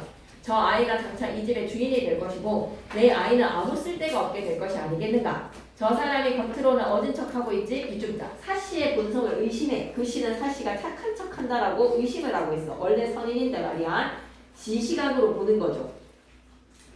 저 사람이 겉으로는 얻은 척하고 있지만 하지만 하원에서 나를 책망한 말에다가 위줄 그시고 너무 남편이랑 맨날 띵가띵가 노래 부르고 놀지 마라. 남편 공부해야 된다. 유한님은 공부를 해야 한다라는 것으로 사씨가 교씨에게 정숙한 음악을 연주하기를 충고를 했는데 그걸 책망으로 받아들이네요. 그랬던 말은 분명히 시기를 부리는 것이었어. 하루아침에 나는 할림에게 참소를 한다면 할림이 평소 저를 믿고 있으니 내 신세를 염려하지 않을 수 있겠는가. 교씨는 다시 이신당이라는 협의자를 불러 의논을 합니다. 이신당에다가 마이너스 표시해 주시로. 사씨가 남쪽으로 쫓겨간 이야기, 사씨는 안정되었습니다. 자신의 지위가 흔들린다라는 위기감을 느껴서 흉계를 꾸미고자 하는 교씨의 모습이네요. 인물의 성격으로 갈까? 사씨는 전형적인 선인이야. 선인에다가 밑줄 그리고 교씨는 전형적인 악인이야. 악인의 전형에다가 밑줄, 수단과 방법을 가리지 않습니다. 유할림은 공건적 사고방식에다가 밑줄 그리고 하지만 판단력이 또 부족한, 착하지만 판단력이 부족하다. 판단력 부족에다가 밑줄. 이 작품은 작가 김만중이 당시 왕의 처사를 완곡하게 돌려가기 밑줄이다. 풍간에다가 밑줄 그리고 유할림, 사씨, 교씨는 각각 현실에서는 숙종, 인형왕후 그리고 장희빈의 대응이 되는 거야. 작품에서 인형왕후를 폐출한 사건뿐만 아니라 밑줄 꺼줘. 일부 다처제 비판, 축첩제도 비판에다가 밑줄. 문제 좀 풀까? 가볼게. 1번 서술상 특징. 인물의 심리를 구체적으로 제시하고 있다. 옆에다 직접 제시. 시간의 흐름에 따른 서술, 대화와 행동을 통한 인물의 성품을 암시. 옆에다 간접 제시. 교씨 하는 말 좀 싸가지 좀 봐라. 얼마나 악인인지, 그지? 그래서 3번 옆에다가 간접 제시. 야, 이거 너무 중요하다. 정기적 요소 없이에다가 밑줄. 정기소설은 만복사 젖보기. 죽은 여자와 사랑을 나누는 만복사 젖보기는 정기적인 요소가 있다면 사신함정기는 현실적인 이야기입니다. 정기적 요소가 없습니다. 서술자가 개입이 있었다면 쌤이 좀 뒷목을 잡았겠지. 서술자 개입은 없습니다. 이번에 교씨는 사씨보다 먼저 장주를 낳았어. 교씨는 사씨가 자신이 사씨보다 용모가 아름답다라고 자부를 하고 있다라고 하면 그거는 아니야. 교씨는 사씨보다 먼저 장주라는 남자아이를 낳았고 자부에다가 X하시고 비할 때가 못 된다라고 얘기했어. 내가 저 사람과 비교할 때 용모의 아름다움은 전혀 나은 것이 없다라고 얘기했어. 그래서 밑에다 뭐라고? 자부에다 X하시고 나은 것이 없다라고 적자. 내가 배럴된 누구보다 나을 것이 없다? 사씨보다 나은 게 없다. 오히려 교씨는 약간 열등감이 있습니다. 할림은 교씨가 낳은 아이보다 사씨가 낳은 아이를 더 아끼고 있네요. 교씨가 낳은 아이 밑에다가는 장주, 사씨가 낳은 아이 밑에다가는 인하. 사씨는 교씨를 시기해서가 아니라 공부시키자라는 거였어. 근데 그걸 책망과 시기로 오해를 하고 있지, 그지? 시기하여에다가 X하시고 약을 먹지 않은 게 아니라 먹고 토했습니다. 먹지 않았다에다가 X하시고 할림의 말하기 방식은 어때? 인하가 우리 조상님들 아버지를 닮아가지고 우리 집안을 잘 일으킬 것이다 라고 얘기를 했지. 그래서 자신의 주관적 견해로 상대방에게 당부하고 있다. 잘 키워라 라고 얘기하지. 각별히 잘 길러라. 장차 기운이 창성하게 될 것입니다. 완곡하다, 호소하다, 결속, 촉척 이런 단어들도 잘 보시고 4번으로 갑니다. 이 작품이 창작된 당시 조선사회는 가문의 유지와 내적 결속을 매우 중시하는 가족 중심의 사회였어. 이러한 사회에서 가장인 남성은 절대적인 권력을 가졌고 가장이 이를 바탕으로 축척을 하는 일을 흔했어. 축척으로 인해서 척척 간의 갈등이 유발되기도 했는데 이는 가문의 결속에 악영향을 미쳤지. 당대의 조선사회는 여성의 유교적인 법을 강조해서 이러한 문제를 해결하려고 했던 거야. 한림이 교씨를 첩으로 들여서 아들을 얻은 것은 가문의 내적 결속을 위한 결정이다. 맞아. 가문을 미안해. 한림이 교씨를 첩으로 들여서 아들을 얻은 것에다가 밑줄 쭉 끄시고 가문을 이어가기 위해서인 거죠. 가문의 내적 결속을 위한 결정이라기보다는 후사를 위해서였지, 그지? 후사를 위해서. 그래서 밑에다 뭐라고 적자? 가문 유지라고 적자. 가문 내적 결속보다는 가문을 유지하기 위해서 아들을 낳기 위해서 교씨를 첩으로 들인 거야. 나머지는 다 맞는 선지니까 보고 가시죠. 한림이 본처를 두고 교씨를 첩으로 들인 모습에서 가장이 절대적 권력이야. 절대적 권력에다가 밑줄. 사씨가 혼인을 한 지 10년이 지났지만 아들을 낳지를 못했다. 가문 유지하는 중시하는 그 분위기에서는 중대한 문제야. 비프라브롬. 교씨가 사씨를 경계하면서 자신의 신세를 염려하는 모습에서 축첩으로 인해서 척척 간의 갈등이 유발이 되었어. 교씨가 흉기를 꾸미기 위해서 이 신랑을 부르는 장면에서 가문의 내적 결속을 저해하는 축첩제도의 부정적인 측면을 확인할 수가 있어. 5번에 부안해동은 뭐예요? 번개같지만 천둥도 같이 빠밤빰빰 덩달아 흥분하는 거죠. 표리부도 겉과 속이 다르다. 호가호입 여우가 호랑이의 권세를 믿고 까부는 거야.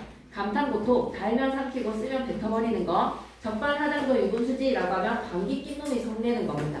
그래서 표리부도 부밀복동 면종복배까지 세 가지 다 기억하셨으면 좋겠습니다. 면종복배 면상할 때 면자다. 명 안에 면 비대면 할 때 대면에 면종 복통할 때 도배 분봉은 다음 시간에 할게. 금요일날 할게. 분봉 알았지? 그래서 자료지 받아가라고 할 테니까 지금 안 들어간 자료 다 넣어서 줄 테니 거기서 살펴보면 되겠습니다. 그러니 금요일쯤에 이제 문제 푸시면 되고 토요일날 쌤이 오후 3시쯤에 오니까 점심 먹고 여기 와서 공부하고 있을 사람은 공부하고 있으면 되겠지. 우리 쌤이 그렇게 할 생각이지. 일요일에는 점심 먹고 나서 내내 쌤이랑 같이 있을 수 있겠지. 국어를 안 하고 있는 사람들은 그러면 안 되겠지. 문법을 해야 되겠지. 그지? 오케이. 그러면 오늘은 여기까지 하겠습니다. 고생하세요. 책으로 만들어서 줄게요. 오늘 한 것들은 뒤에 거 내용까지. 주는 머리를 잃어버렸지. 쌤.